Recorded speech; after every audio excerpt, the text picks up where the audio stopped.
Every year, floods in India and Pakistan destroy homes, displace families, and take thousands of lives.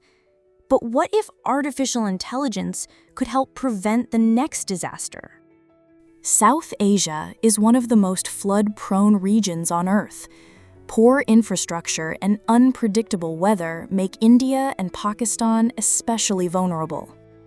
AI can analyze satellite data, rainfall patterns, and river flows in real time. By predicting floods hours or even days before they strike, early warnings can save lives and reduce damage. In Bangladesh, AI-driven flood forecasts already help communities prepare.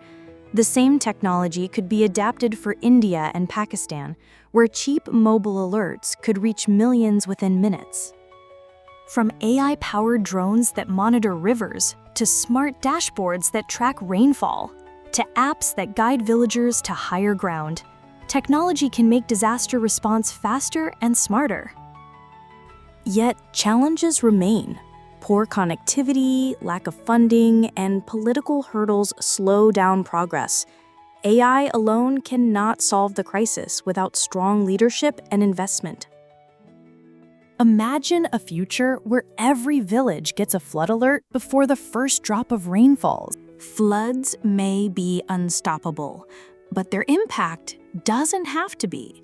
With AI, lives can be saved if the world chooses to act. Subscribe to Neural Nexus for more future-focused insights.